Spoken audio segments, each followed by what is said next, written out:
સ્વાગત છે દોસ્તો ફિલ્મની વાતો ગુજરાતીમાં. આજના વિડીયોમાં આપણે વાત કરવાના છીએ 2025ના અંતમાં રિલીઝ થયેલી બ્લોકબસ્ટર ગુજરાતી ફિલ્મ ચણિયા ટોળી ફિલ્મ હવે અલગ અલગ ભાષામાં રીમેક થતી જોવા મળશે.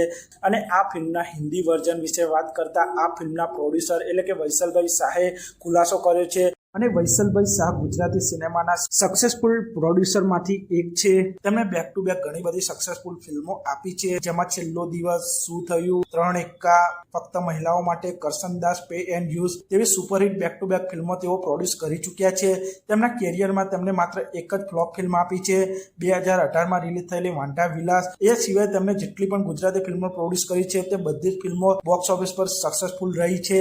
અને તેમણે ગયા વર્ષે આ ચણિયા ટોળી જેવી બ્લોકબસ્ટર ફિલ્મ આપી હતી. તેઓ આ ફિલ્મના હિન્દી વર્ઝન માટે તૈયારી કરી રહ્યા છે અને આ માટે તેમને બોલિવૂડના ટોચના કલાકારો સાથે વાતચીત પણ કરી છે, જેમાં પ્રતિક ગાંધી, આયુષ્માન ખુરાના, રાજકુમાર રાવ, આ ત્રણેયમાંથી કોઈ એક કલાકાર ચણિયા ટોળી ફિલ્મના હિન્દી વર્ઝનમાં જોવા મળી શકે છે. સાથે વૈસલ શાહે સાઉથની 4 ભાષાઓમાં પણ આ ફિલ્મને રીમેક કરવાનું પ્લાનિંગ કર્યું છે. તેની પણ તેમને એક ડીલ સાઇન કરી છે.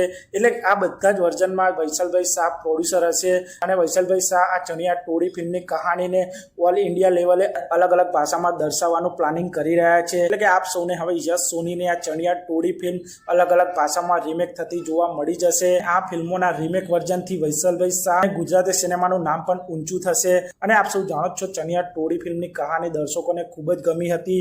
એટલે આ ફિલ્મ હવે અલગ અલગ ભાષાઓમાં આપ સૌને જોવા મળી જશે. અને ચણિયા ટોળી ફિલ્મે બોક્સ ઓફિસ પર 21 કરોડની કમાણી કરી હતી. અને હવે ચણિયા ટોળી ફિલ્મના અલગ અલગ રીમેક વર્ઝન બોક્સ ઓફિસ પર ધૂમ મચાવી શકે છે.